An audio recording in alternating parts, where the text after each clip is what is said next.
time. Prince Blue. Talk that, talk that, talk that, coach, talk that, talk that, talk that, coach, talking entertainment too. Look, we are not the same as you. Look, we don't need a thing, just you. Just make sure the gang come through. Hey. Oh, yo, what is up, everybody? This is Real Time with Prince Blue, and it is Friday night, and it is 9:54. But you know what? Fuck it. This is late nights with Real Time with Prince Blue, and I got a very special guest today, and I'm so happy my brother was able to jump on with me because we were going back and forth about the dates because real life happens. I had to go pick up my son today. It was kind of a last minute thing. So I was on the road and texting back and forth with Chip trying to see if we gonna do this, if we not gonna do this, but we gonna get into it. Got my brother at Chip Reederson from Twitter. If y'all don't know, man, listen, if you ain't on Twitter, that's too damn bad. Because let me tell you something about this guy right here, man. He's one of the funniest, most sincere and genuine dude, but he's also an assassin. And we're going to chop it up, man. We're going to talk about a whole bunch of things. Nothing is out of bounds. We're going to get into it. So if you're sensitive, super woke, super you can't take sarcasm and you don't know how to take criticism, then this ain't for you. Hate listen. I need the views. Just hate listen. So the one and only Chip Reader said, "What's up? What's up, Chip?" And what do you hear? What do you say? Man, I'm good, man. I'm glad to finally get your. For those who don't know, man, me and Chip, we talk every day. We text every day.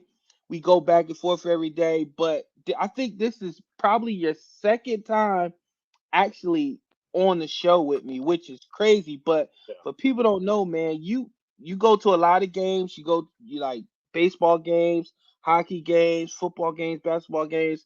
So you're a hard guy to nail down, man. Talk a little talk a little bit about why do you travel so much? Like, why do you feel like you got to get out there and see different things?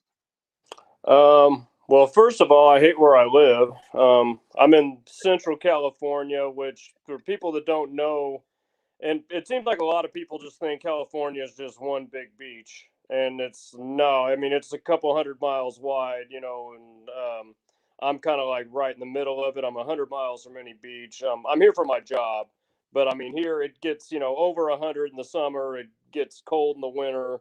The air quality sucks. The people suck. Um, you name it. I mean, I'm here for, pretty cheap cost of living and a good job. That's why I live where I live. But so I try to travel as much as possible because there's not really much going on around here. I mean, we got a bunch of chain restaurants and a minor league hockey team. And other than that, I mean, you can go to the movies and I don't really see eye to eye politically. I live in Hmm. Kevin McCarthy's district, and that's not really how I roll. I'll just put it that way. So I travel as much as I can, and I tend to use sports as my excuse. Pretty much anywhere I go, even if I'm not going for sports, I always try to pop in on something. I love all sports, so I mean, if there's a game going on, I don't really care what it is. I'll go, and I mean, I'll schedule around it too. Like, I mean, if I have a window to do my trip in, if I can go somewhere and catch some games, that's what I'm going to aim for. Yeah, so I do a lot of that, and it's just an excuse to be social. I mean, that's how it is with the Eagles this year. I mean, I know the team's trash, and quite honestly, I mean, I know. I mean, I don't even really enjoy the live NFL experience that much anymore. I'm not into tailgating that much, and especially now that I'm not drinking. And even just, I mean, it's just so damn easy to watch it. I mean, these TVs are glorious now. Just bunker down in your house, watch the damn game, save a whole bunch of money, a whole bunch of aggravation, and just enjoy it. But like I said, when I go to a game, it gives me a chance to see some people. Like, especially when I come back to Philadelphia. I'm always meeting up with friends when I'm back there, and that's more important to me than the game. But I mean, the games are still fun. It's just, I mean, when I was 25, I was all about it. Now, I just turned 40 this year, and it's like when you get through dealing with the crowd and all the bullshit, it's like, I don't need this, man. I'm good on my couch. I'm 10 feet from the bathroom, 20 feet from the kitchen. I got DVR. If I missed something, I rewind it. You don't have to sit there and be bored during the TV timeouts and all that. So you know what I mean. But Yeah, and yeah, you know what, Reed? That makes a lot of sense because I mean, don't get me wrong, it's great to experience it live, but when you really really look at it, like honestly, football is one of those sports where it's it's just as good, if not better, in your own home, yeah, at a bar, with your friends, chilling out, versus being there, being cramped up, blah blah blah. I would say out of all the sports, football is probably the one that you can do without. You could just yeah. sit at home and just watch it. Yeah, and honestly, the crowds are the biggest assholes too. The Yeah. other sports aren't as bad. Football games, yeah, it's not a great family atmosphere in my opinion, and it's people are just drunk and acting stupid and very aggressive and all that. And I guess when I was younger, I'd be jawing right back at them. Now it's like I'm not going to jail over some football bullshit. Leave me alone.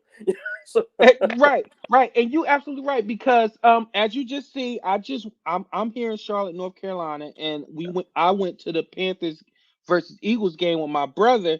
Not only did two Eagles fans get arrested for fucking in the bathroom, yeah, they two Eagles fans the night before tried to hop the gate of Bank of America Stadium to get inside the stadium. yeah, And officers got out with them and was like, what are you doing? Like the game is until tomorrow. Of course, they were drunk and belligerent or whatever. And then they had the nerve to tell the officers like, "What's your badge number? Give me your badge number because I don't like the way you're talking to me." And I'm like, "You just tried to hop Bank of America Stadium yeah, during a pandemic." Post 9/11, like all that good stuff, you're legit trying to break into an arena. Like, what did you want? The red carpet? And it's not just Eagles fans, but that's just giving into the experience you get. These are actually some of these people that's next to you when you're watching the game. yeah, That's cursing and swearing in front of your kids, like just super drunk, just don't know how to act.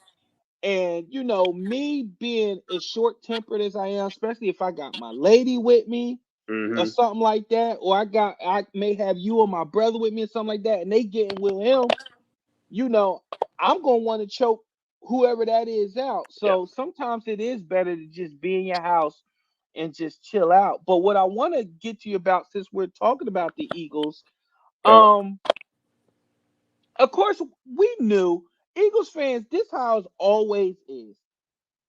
We go from we ain't got a shot to wait a minute, this team can win 13 to 14 games to blow it up. yeah.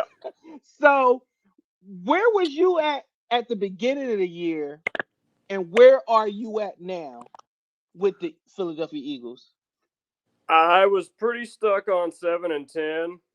And that's about where I'm at now. And I really haven't wavered though. Even after week one, I'm like, it's one game. Let me see what happens now. And I do think they have a little bit of a lighter schedule coming up where I think they'll pad some wins on here. And so I mean, for a while there, we had a couple games in particular, especially after the Dallas game. I was like, 7 might be optimistic, but I'm still going to stick with that. I just last year was tough, obviously, and it was at the worst possible time because everybody needed some cheering up last year. And then, I mean, our team wasn't just complete trash. They were boring trash. They were unlikable trash. I mean, the whole thing was, and it was just the constant soap opera. And it was, I mean, it's like just blow the whole damn thing up. But this year it's like I'm looking for encouraging signs. I'm looking for reasons to be optimistic, not necessarily for this year, but going forward. And I'm seeing some, but not as much as I would like. I mean, yeah, I like Smith and I like the way some of these younger defensive players have developed, but I mean, it's still a lot of the same old shit. We're still having too many injuries. We're still playing too soft on defense. I mean, it's a new coaching staff and a lot of the same problems. Even some of them seem to be worse. I mean, everybody bitched about Doug's play calling and never running the ball, This guy, I mean, he acts like he's allergic to running the ball, and we know that's. I mean, it's an organizational philosophy, and I'm not a run the ball guy at all. It's a passing league, but you got to have some balance. And this You guy, gotta I be mean, physical, Reed. You have yeah, to. You have to let these guys fire off on people instead of taking the punches every single game. It's yeah, like with me, man, it's like, first of all, before the season, I get it, all the typical stuff, Jalen Hurts is, people like, I want him to date my daughter, all this bullshit. yeah. First of all, stop it. You really don't want no black man coming to date your daughter, so shut the fuck up. But it's like, it's like we see why he was in the second round pick, and we see why he's going to be he's has been the charismatic journeyman, because you like the intangibles, you love the intangibles, Yeah, but the tangibles, the physical attributes that make buttholes like Antonio Brown, Big Ben when he was younger, all the other malcontents of people that you couldn't stand in real life, but physically they can do things that can help you win games, and that you're like, I can't find that guy anywhere else. Jalen doesn't have that, no, and you can't completely. We all know Lori and Howie. They fell in love with that 6'5" bison hunting, big rifle arm, big physical, all shucks. Let's get he had superstar potential in yeah, Carson Wentz, but he checked out. Physically, he checked out, and we had to get rid of him. But with Jalen Hurts, it's like, I just feel like he's just a placeholder. I feel like yeah, Sirianni is not running the offense. I honestly starting to feel like Sirianni really wanted Wentz, but Wentz yeah, didn't want to stay here. yeah, I feel like he wants to run an offense with Wentz, where it's chucking it. I could throw it hash to hash, up the middle, whatever it is. This Harry high school shit is an indictment on Sirianni, and it's a bigger indictment on what Jalen Hurts can't do. What do yeah. you think about that? No, I agree. I mean, they're not putting him in the best position to be successful, which is frustrating because I mean, that's the main objective this year is find out if you have a quarterback or not. And I mean, right now the grade is incomplete. I mean, I definitely have concerns, but I mean, I think that if he was scheming better to this guy's skill set, we'd have a better idea of what we have, what we had here, and maybe we can build a team around him. Right now, it's like, yeah, we're going in. I mean, so you're going into next year potentially with 3 first-round picks. What the hell do you do with them? Do you use them on surrounding players for Hurts, or do you need to package them all to get either use one of them for a quarterback, which it doesn't look like a strong quarterback draft, or you're putting all 3 of them together to try to trade for somebody? I mean, you're going to trade for old ass Aaron Rodgers. I mean, I know he's still great, but how much does he still have left? Or you're going to bring in the Deshaun Watson headache? I mean, okay, innocent until proven guilty, but I mean, the whole, where there's smoke, there's fire thing. There's a shit ton of smoke with that guy, and I mean, do you really want to deal with that? I mean, it's the whole risk reward thing. To me, it's not worth it, especially for a rebuilding franchise that's, I mean, had enough headaches. I mean, we had enough headaches with the previous guy with, get rid of the coach or I don't want to be here anymore. Okay, we got rid of the coach. Well, I still want to leave. I want to be with Frank Reich so we can pray together. Okay, get the hell out of here.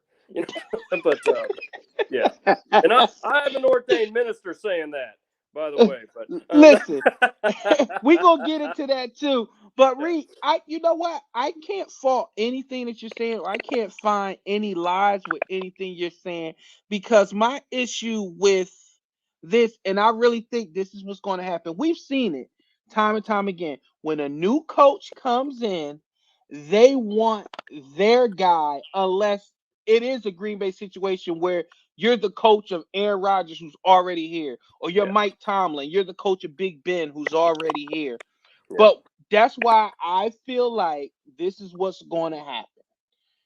They're going to fall in love with somebody, and they're going to get that person to be lock and step with the organization, the coach, the owner, get somebody to spit the company line. So they're going to hype up one of these prospects that's coming out. You see it every year in the draft. Yeah. You'll be like, this draft sucks. There's no quarterbacks. But what happens? 3 or 4 of them get pushed to the top. Yeah. And then you try your best to, figure it out or whatever the case may be. So I think that they're going to get their guy because honestly, as this team isn't ready, so if you drop, let's say you drop a Russell Wilson or Aaron Rodgers on this team, even with a 2022 draft, they're not ready. It's so many holes, so many. This team is like 2, maybe 3 years away as constructed with no quarterback. If you drop Rodgers or Wilson in there, what, 2 years? But those Yeah. guys aren't coming here to a rebuild.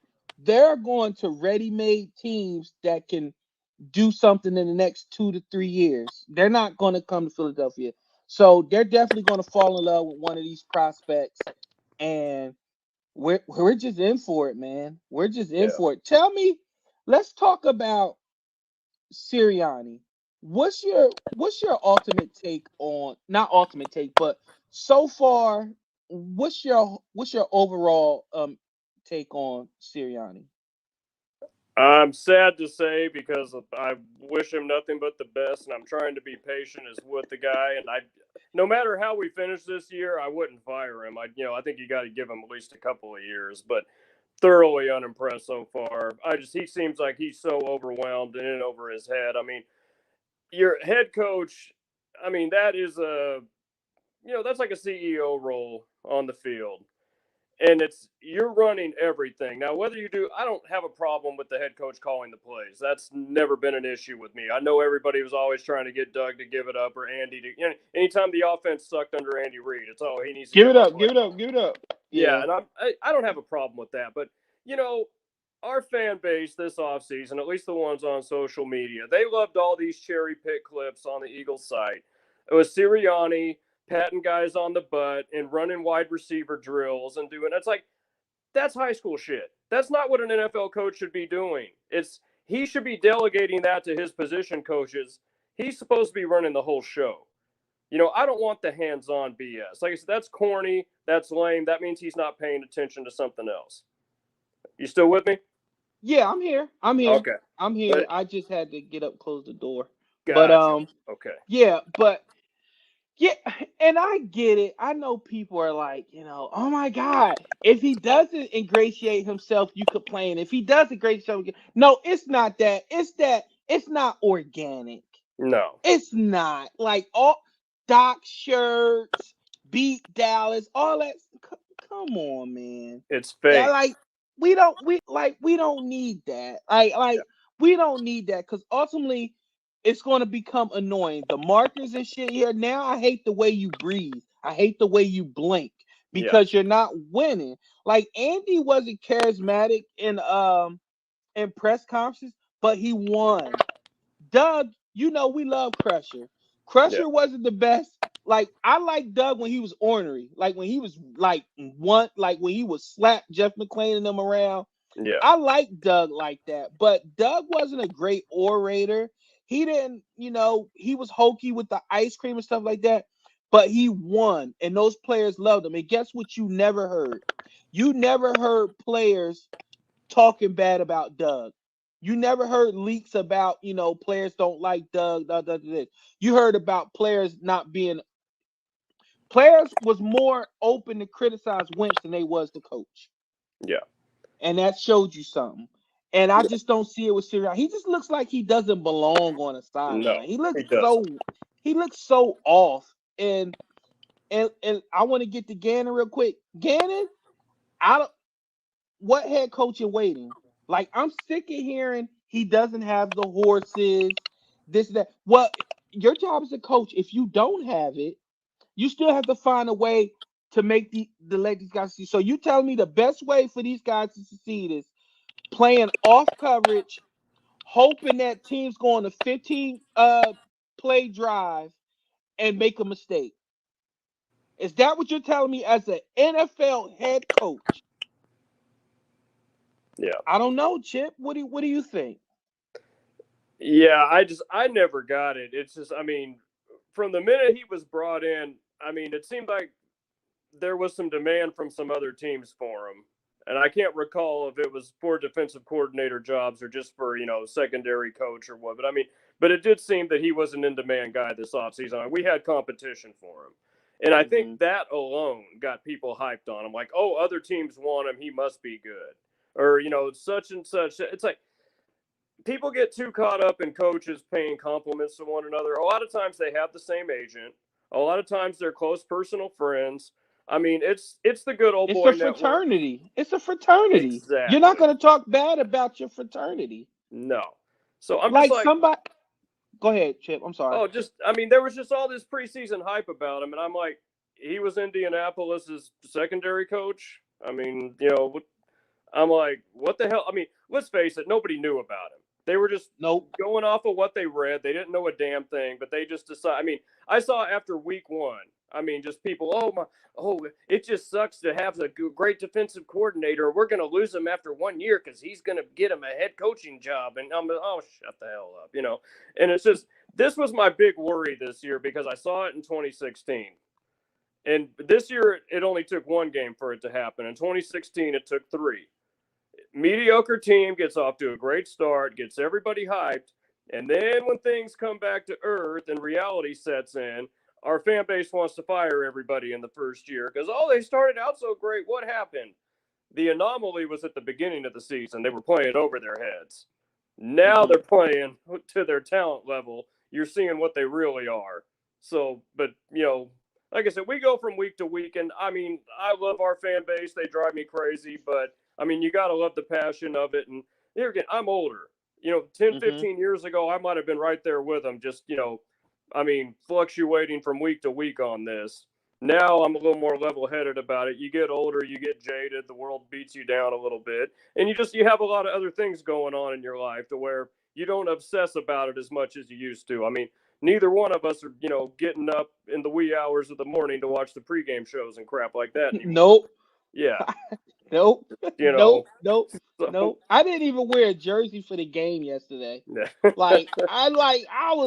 I was in my workout clothes, like just looking. So, speaking of the fan base, Eagles fans, we got a reputation. I would say it's deserved, and sometimes I'm proud of it because I'm like, we don't take no shit. But there is an ugly side to the reputation, and you see it on social media a lot, where it's a lot of clicks, a lot of backstabbing, a lot of phoniness and fakeness, Ponzi schemes and shit like that. What is one thing that really bothers you about the fan base, especially Eagles Twitter? I mean, the first thing off the top of my head is this obsession we have now with, it was already there and it just became 100 times worse after the Super Bowl parade and Jason Kelce. But this "no one likes us, we don't care" crap. I knew you was gonna go there. Yeah, you know what? Yeah, nobody does like us, but we care a lot, and all we do is bitch and moan about it all the time. About, it's like, on one hand, we embrace our asshole reputation, and on the other hand, all we do is cry about that. People had put that label on us, even though it's well deserved in a lot of cases. I mean, the other fan base that is probably closest to us reputation-wise, we're getting ready to go visit here in about a week. I mean, our cousins were in Oakland, and now they're in Las Vegas because Raider fan. I mean, they're West Coast Eagles fans. They're the ones that are thought of as being a bunch of thugs and bullies, and people are afraid to come to our stadium, and in some ways, I say that can vary from team to team. I mean, if it's not a division rival for an Eagles game, first of all, if you go to a road game, you better have some thick skin because you're going to get your balls busted. That's just part of the deal. And if you have a sense of humor about it, it can be a lot of fun. But, I mean, if you go in there with a chip on your shoulder, or you're sensitive, you're going to have a long-ass day.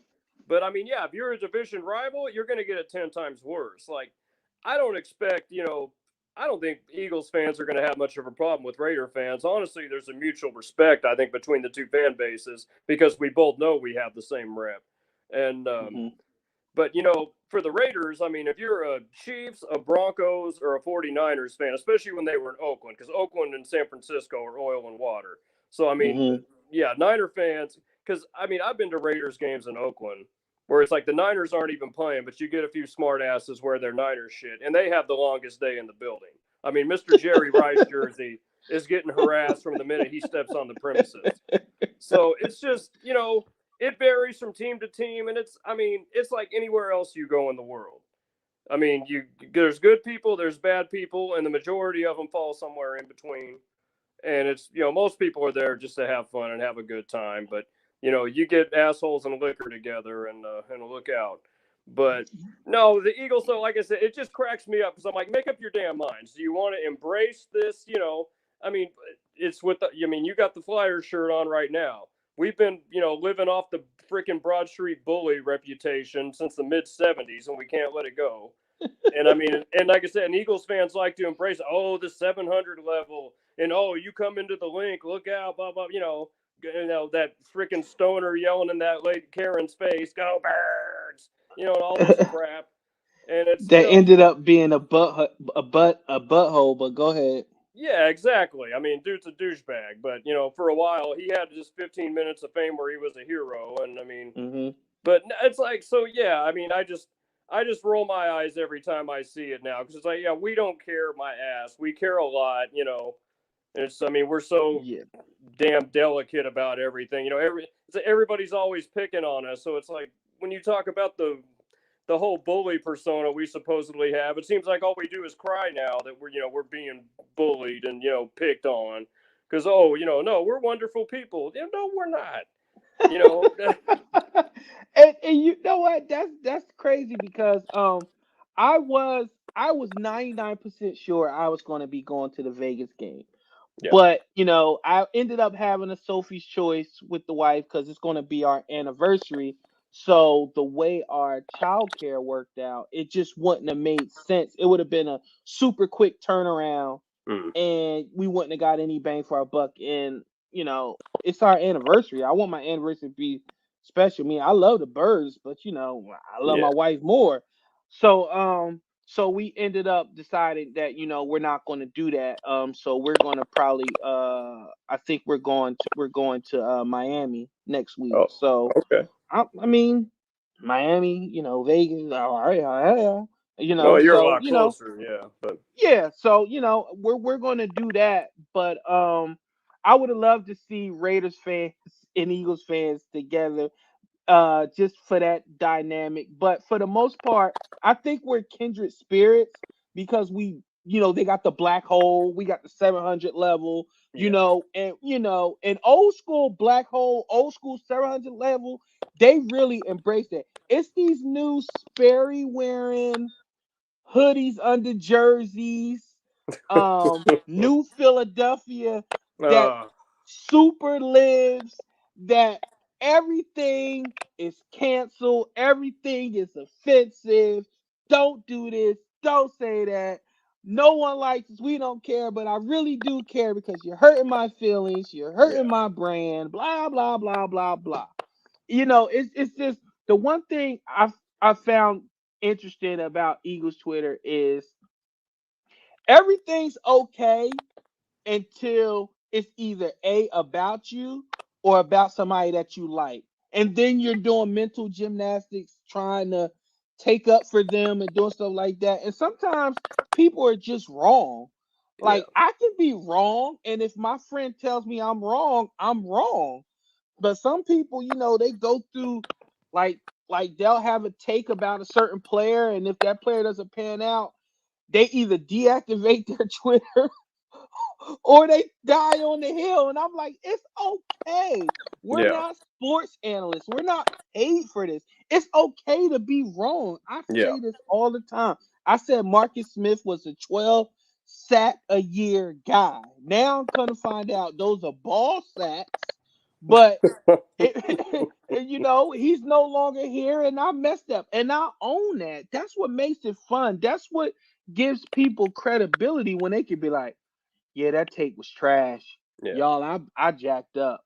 But when you Yeah. keep hanging on to the same take, that's what I feel about Eagles Twitter. It's all like people that's dug in about Jalen Hurts. It's like, we get it. You gave Carson Wentz a whole bunch of shit. Now you got the black QB in here. You got white people that's scared because people call him racist. I'm like, no, he just can't play.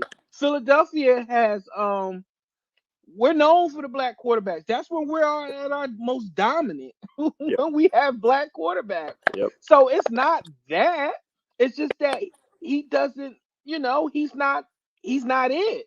It has now. If you say the traditional tropes of, oh man, he can't read a defense, or he's not smart enough for the position, then we gonna have some conversations. Yeah. Because none of those are true. Yeah. He's super smart, super intelligent. Physically, he just can't do certain things that other quarterbacks can do. Mhm. That's it. But this whole thing, when it came out that people was getting called racist because they don't think Jalen Hurts is it, I almost laughed. I was like, what? Yeah. But that's just one of the things, and I want to get into also about Reed, is the whole cancel culture right now. Because you and I, we're huge fans of Dave Chappelle, and Mhm. recently, he had his special and he said some things, and the alphabet community is super upset. The people that don't have anything to do with the alphabet community is upset, and then you got people yelling at people trying to cancel Dave. Everybody's looking at people's old tweets and trying to tell them what they are. What do you think about this whole cancel culture, and what has done to comedy, sports, just being a basic human being? What do you think about it? I mean, it's just, you live on eggshells now, man. It's the world we live in, because everybody's pretty much a walking movie now, or at least a slideshow. Whether it's pictures and videos, it's just, it started with the 24-hour news cycle, and then you had so many news channels enter the fray, it became competitive, and that's when I think that being first became more important than being right. That's when that came in. And then now it's like, and I'm not going, get off my lawn with this. I'm not saying it's wrong. It's just this generation behind us. It's just how they grow up. It's whatever the hell you're doing, you're telling the world about it in the moment. You're taking pictures, you're taking movies, and you can't, it's like, if you're not letting everybody on social media know about it, you didn't do it. It's like, you have to share everything. And it's like, so it's just, we're in this rapid fire, short attention span world right now, to where it's like, you're always under a microscope, and that, it's everybody, but obviously, your famous people a lot more. Most people in the world don't give a shit about what I'm doing. But yeah, when it's somebody like Dave Chappelle, or it's a movie star, or it's an athlete, everything is constantly being scrutinized. And it's, people are always going to be looking to hate you. That's like, the people that come at me, the hardest on Twitter over opinions, are the people that hate me to begin with. So, it's no matter what I say, they want to come at me. They're looking, they're looking for that, I guess that open wound. Eagles pie. Yeah, Eagles exactly. pie coming for you. They're looking for it. And that's with anybody.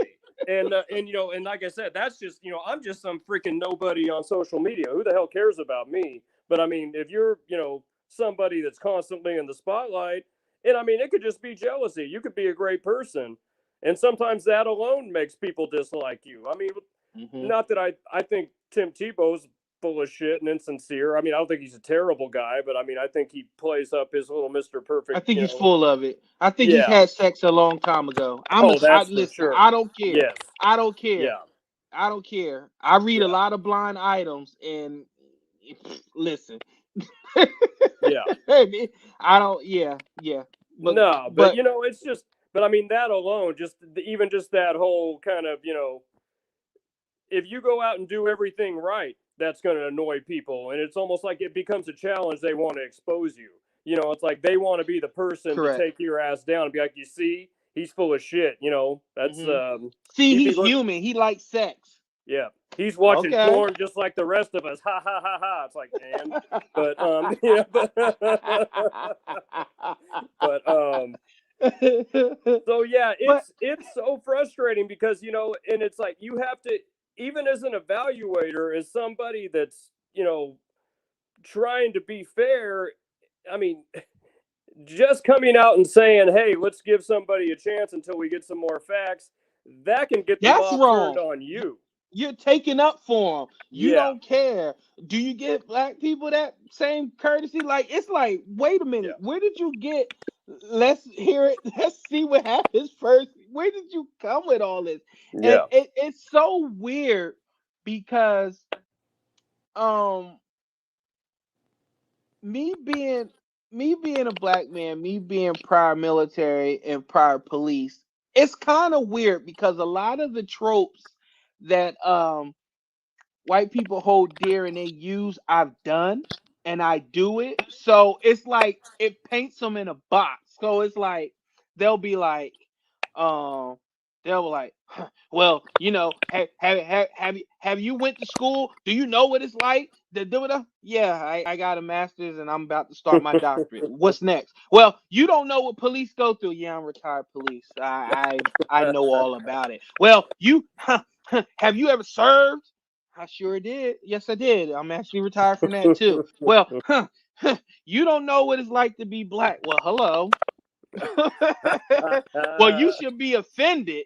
Why? Because you told me to? It's like, it's so weird. It's like now, if you're not embarrassed, people should tell you should be embarrassed. If you're not offended, people tell you should be offended. It's like, nope, you can't go around telling people what affected. That's like, I won't go to a Jewish person and speak on the Holocaust or tell them what they should be offended by or what they shouldn't take seriously, because that's not my place. I can't talk about that.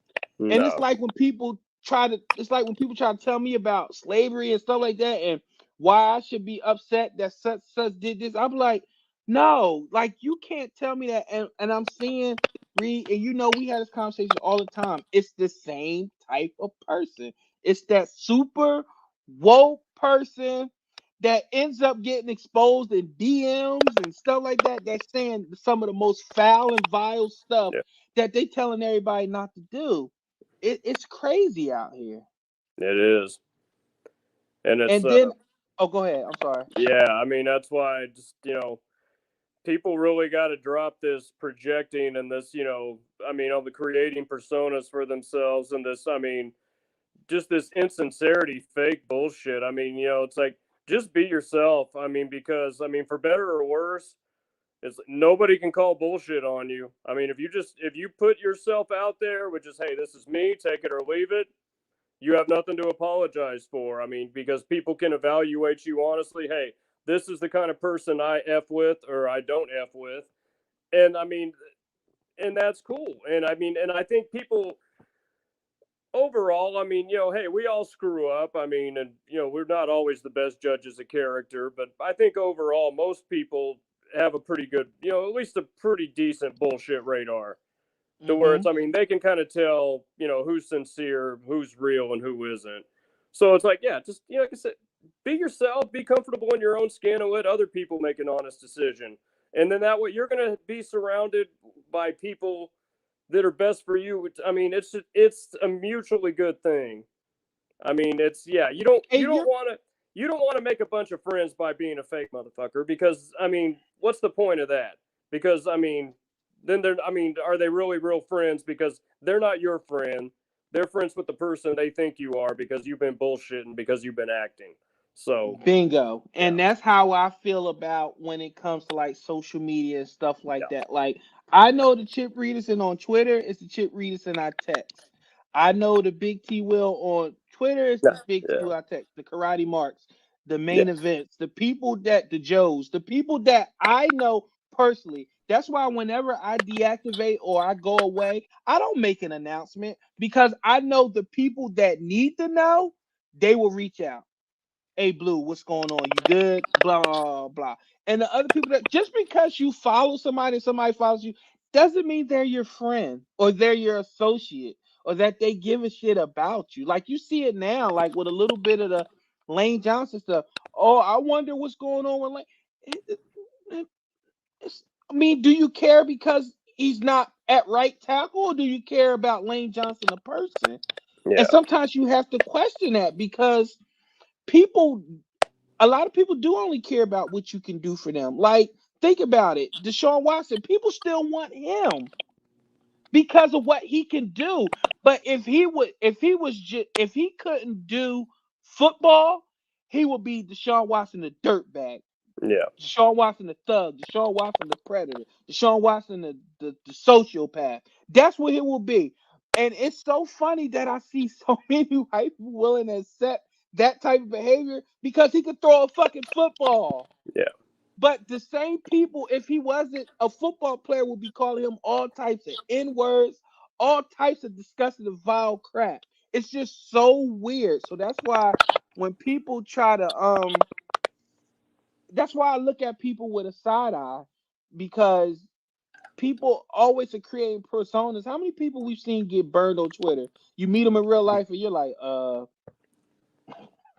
what? Yeah. I met that guy. He sucks. Yeah. I met Kyle Meager. He's fat. He looks like a thumb. Like he isn't working out. Yeah. He's a Yeah. drunk idiot. So No. it's just so weird, man. But and I want to get into that also because you said that you don't go to the tailgates because number one, you like to be at home, and number two, you don't drink anymore. And that was a big part of your persona. Like Oh you would take a picture of your brown, say you was listening to some obscure bass player that I don't know about, that you now got me listening to bass lines in every song now. Cause I used to always be a guitar guy, but now I'm like, man, that bass line is heavy. But you would really you would bring up your drinking and part of your persona when you go to a tailgate, Breeze, drink this, Yeah. Chip, drink this. You didn't have to buy, but recently, you celebrated what was it, 6 months sobriety? Yeah, I'm just past that. I'm at 190 something days now, Look at that. and yeah. Yeah. So it's Talk about that, man. Talk about it. yeah, it's so really going back to I guess in the last 13 months. I mean, I would say of that altogether because I went into 2020. I went like a little over 100 days, and then I screwed up, and even that was a gradual thing. It's just you're feeling good, and and you start out with okay, yeah, now I can have a couple, but then Hmm. that gradually, just spins out of control into a bender, and yeah, I mean, I drank. I mean, God, really, most of my life. I mean, even when I was a kid, I just, and it wasn't my parents even. I mean, they drink, but they're not big drink. They're not daily drinkers. They were more kind of, social, special occasion type drinkers. But a lot of extended family and just, people kind of in my orbit from the time I was a kid. Just drinking was always around me and it was glorified. And I'm not, putting the blame on anybody else. It's just it was something that was always around, so it was something I got involved with young, and started drinking a fair amount in high school. Drank a lot in college, and I mean I wasn't like in a fraternity or any of that bullshit, but just on my own with my friends, it was that was just kind of what we did, and gradually over the years. I mean, yeah, I was a daily drinker and I drank a pretty good amount. And, it's progressive. It just becomes your tolerance grows. And, and with that, it's like you can handle it, and you can be functional. And that's what I mean, let's say I'll just say I drank for 20 years. For 17, it was pretty good. I mean, it was fun most of the time or it was relaxing. If you drink, you're going to have bad nights now and then. And I was just like anybody else with that, but I was a very highly functioning drinker. I mean, I handled my business. I showed up for work every day at an early hour. I got my stuff done. And, overall, I did pretty good. And then it was, I was about 37 and a half. It was honestly like when I got home from the London trip, when the Eagles played in London in 2018. And I went hard over there for about 10 days. I mean, I made like all the tourist stuff I wanted to do in London and Paris. I hit all the spots. I mean, I was out all day and night, just going to everything, going everywhere, and drinking the whole time doing it. And it was like, and I mean, I held up great over there. And it's like I came home and it's like that was my last gasp. And I started having problems end of 2018 to where I was, really getting into some heavy benders and getting sick and going to stuff and leaving early or flaking on things altogether. And it got to be even to where when I didn't drink that much, I think either from kind of like short-term withdrawals or just from beating up my immune system so much, and obviously my kidney and liver and things like that, kidneys and liver. But so yeah, it's just I wasn't handling, a little bit of, a stomach bug or a cold or something could really knock me on my ass because I just was so beat up inside. And there again, it more and more, that stuff started happening more often, and it never did before. Even things I love to do, I was flaking on concerts, I was flaking on vacations, I was flaking on ball games. And like I said, it wasn't even, I wouldn't drink. And then I think that's what would make me sick. So, because I'd be, I got, this and this I got to go to tomorrow. And then, next thing I know, I'm, just damn near incapacitated and I can't go. And it would come and go. So what I tell people what it swung from was bad days now and then with mostly good days. It flip-flopped. It was almost all bad days. And every once in a while, I could pull it together and have good days. But it just didn't happen very often. And it got really, really bad. And, it starts to screw you up mentally because you get scared because you know what bad shape you're in. And you need to quit, but all of a sudden you can't do it. And you don't really understand that because it's like the alcohol has polluted your brain so much that it's like all of a sudden it's like you used to scoff at it. It's like, well, why doesn't that person just drink less? Why don't they just quit? You don't understand that you reach a point physically that you can't do that anymore. You can't moderate. You have 0 or you have 20. There's nothing in between. I mean, if you have one, you're going to just keep going until you pass out. And when you wake up and feel like shit, there's only one thing that makes you feel better, at least temporarily. Having a drink. Yeah. So you basically become a junkie. I mean, you see those crackheads on The Wire? That's you, but with alcohol. And that's where I was at. And so, I reached that point, and it took, I think with most people, it never works the first time. And you're constantly bargaining with yourself. It's just, okay, I'm going to wean off or I'm going to cut back. And you try it. Like my thing was I'd go buy little bottles because it was, okay, I'm going to buy a half bottle today and drink that. And then tomorrow I'm going to buy a quarter bottle, I'm going to go from a fifth to a half, and just work my way down. And then, and then I'll be good rather than have to, the withdrawals won't be so nasty if I wean off. Well, instead of drinking one big bottle, I'm drinking 4 little bottles. 2 hours after I buy the little bottle, I kill it and I'm running back out for another one. And I happen to live in a place where, within 2 miles, there's probably 8 places to buy liquor. Because out here, you can go to Rite Aid and buy liquor. You can go to the grocery store and buy liquor. Rite Aid has the best damn liquor sales out there. So it's like, let me pick up my heart medication, a bottle of scotch, my Oxycontin. Oh yeah, let me give me a fifth of Jack. Seriously. So it was just I was just kind of yo-yoing with it back and forth, and I quit right after the it would have been the 2020 football. So right after we blew that huge lead against the Redskins week 1 in 2020, where we went up 17-0. That same week, I kind of bottomed out on Wednesday. And so I quit. And then that was I'd had like night sweats and stuff like that before, withdrawals wise. But this was the first time I ever got really, really sick on withdrawals. Where, just like scared. And then you're so sick that you start having panic attacks and things like that because you don't know if you need to be in the hospital or if you can fight it off at home by yourself. And so you're going through all that. And then on top of that, COVID was another wrinkle to it because it's like, I don't want to go to the hospital right now because it's basically a freaking COVID unit. So, you're just you probably should be getting medical help, but you're fighting through on your own at home, and you nothing's sticking to you. Your stomach's tore up. I had almost like a vertigo thing going on, to where I mean, even just like my text alert on my phone was like a punch to the side of the head. I mean, it was just Damn. bad, and it was like that for days. And then the insomnia. It's like time goes by so slow because you feel like shit. And I mean, really, the time's the only thing that makes you feel better, but it just crawls. And then you can't sleep on top of that. It's just, I mean, between the night sweats and just your whole system's out of whack, your blood sugar's out of whack.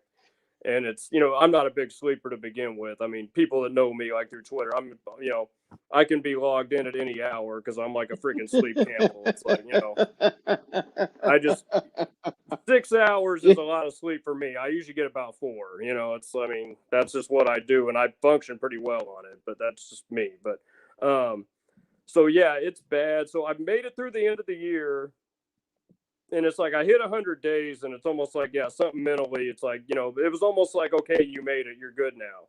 So I started dabbling. And I screwed up like about the middle of February. I went on a pretty nasty bender for about a week or two. And what happened to me at the end that really screwed me up, I used to be really good with pacing and drinking water and eating and doing all the right things to kind of, help. And at the end, it was like, nah. I mean, it was like you just drink till you get drunk, and then you're too lazy to go make any food, or, you're not drinking any water.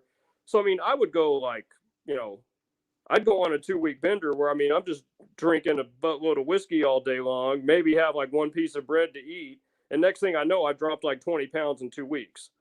And I mean, I'm not exaggerating. I mean, shit. I mean, people say I look trim now. I put on 30 pounds since I cleaned up. My last bender had me down like to, I mean, I was like Kate Moss. It was disgusting.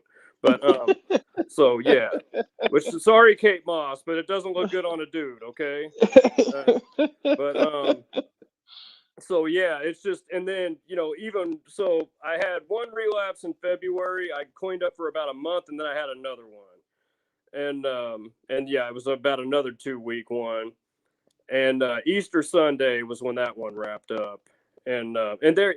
That's the other thing. You keep every day. It's like, okay, no, this is the last day. This is the last day. But it's almost like down deep, how nasty the withdrawals are going to be.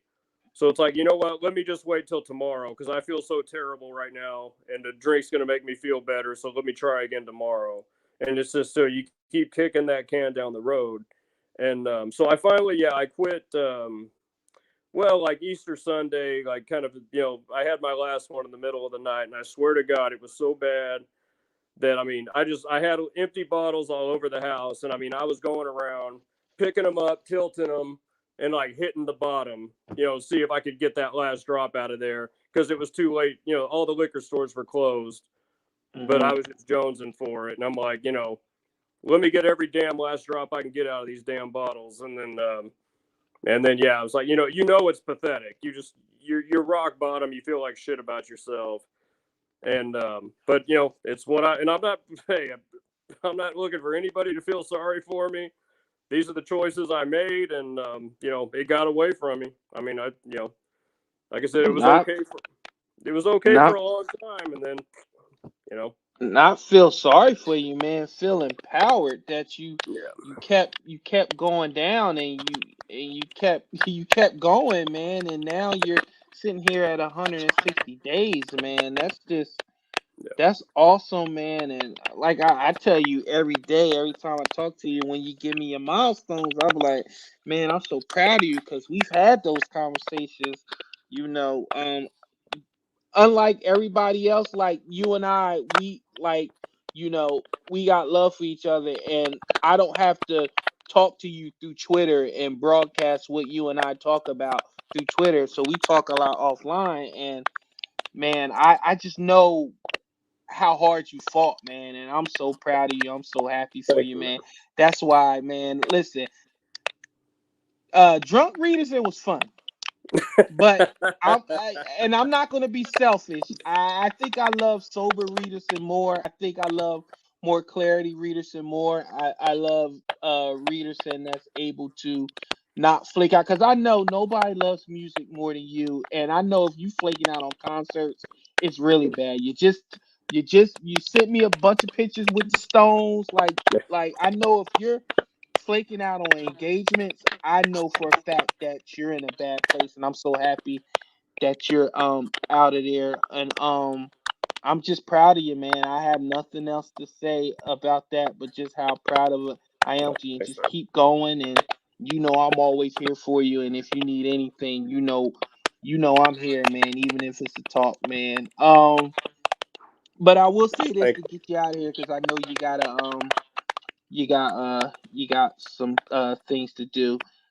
Touch briefly on how Reederson can preside over marriages. Like, talk to me about that. How does Reederson get ordained? Did you like walk into a class one day and was like, is this I don't know, is this Donuts Anonymous?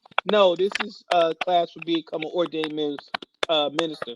Oh, I guess I'm gonna stay here then. This is cool. How did that happen?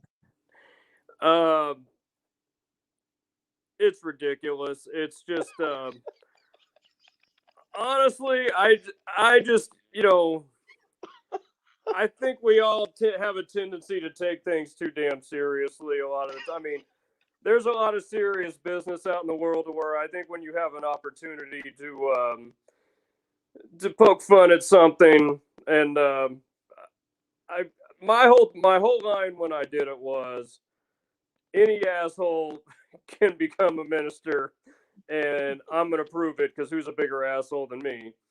And and I mean, really, it is so damn easy. I mean, you don't even. I mean, I hate to say it, but I mean, you don't even really even have to take any classes. I mean, if you got a few bucks and a line of bullshit, I mean, they'll license you. At least now, I think there's 7 states that make you do a little more. But most Mm-hmm. of these ones, like that you'll find online, I mean, you can be registered in 43 states to perform marriages. Like I said, basically by writing a paragraph of some BS and sending a few bucks. And yeah, they said. I mean, the funniest thing with mine, I can post it on Twitter because I mean they sent you're registered, but then it's like basically how much you pay is how much paperwork you wanted. Well, I mean I was having fun with it, so I wanted all the bullshit, and so and there again, mine, like I said, some of them were like, almost like doing online traffic school. It was like you did classes and took quizzes and you had to be logged in for a certain amount of time and all that. Mine was more just kind of like write a freaking essay and send off a few bucks. And yeah, I think they're out of Texas or whatever, and I think I have to, renew it every year for a few bucks or whatever. So Oh, I have my God. certificate, I have my card, I have like some marriage certificates where it's like basically fill in the blanks. But the funniest damn thing is I have a parking pass that says clergy on it. They sent me a damn parking pass that says clergy on it. And I'm like, what am I supposed to do with this? I just want to put it up in my car as a joke. I mean, I haven't So done it why yet. I should a just have it here at minister the be house. able to park closer than somebody with disabilities? Seriously. And I mean, I think the only reason I haven't put it up in my car yet is because, in case I do meet a girl who isn't wholesome, I don't want her seeing that parking pass up in my car and being like, oh no, he's probably one of them Tim Tebow's,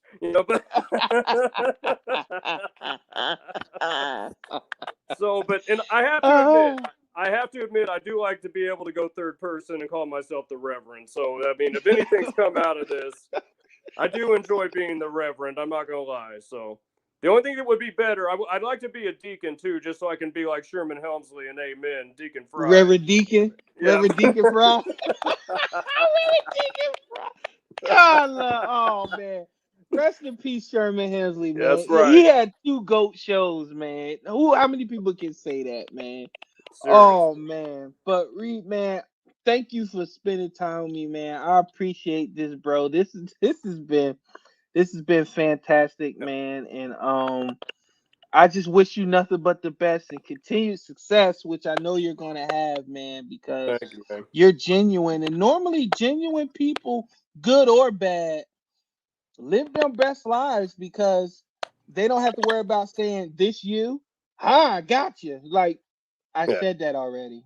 Everybody knows that about me. So what are you gotching me on? But continued success, man, and you keep doing your thing, and I appreciate it so much, man.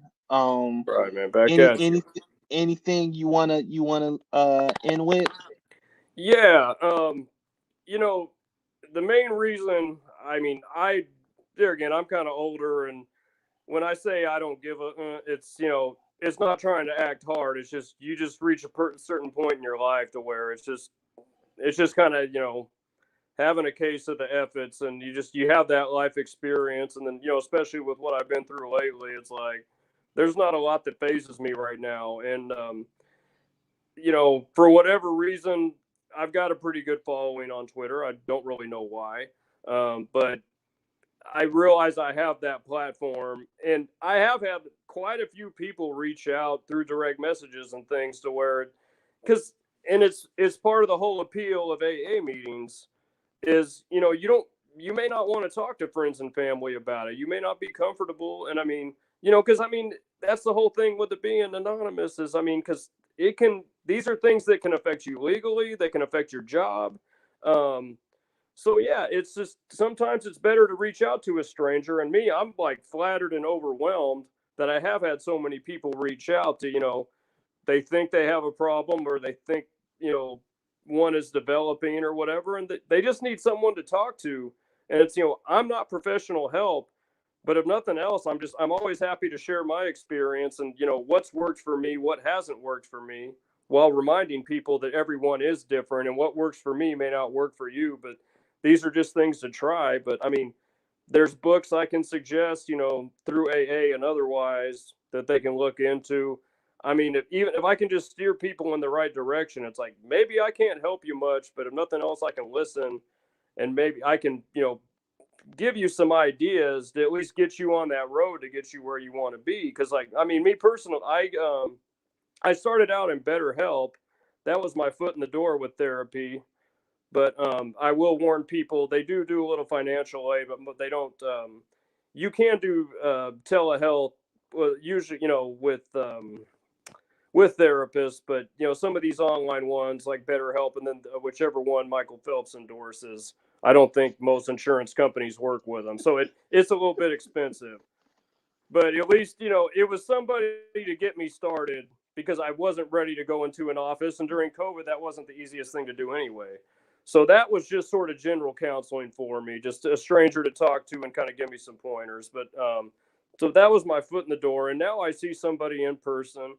And because I am doing so good, I mean, I go once about every 3 weeks, and I mean, it is specialized addiction therapy to where, you're not in rehab, you're still at home, you're eating your meals, you're living your life, but it's just, whether you're going in once a week, once every 2 weeks, once a month, it's just somebody you can go in and talk to that is, they're specialized in this. Like, I mean, my therapist, he's been in recovery himself for 30 years.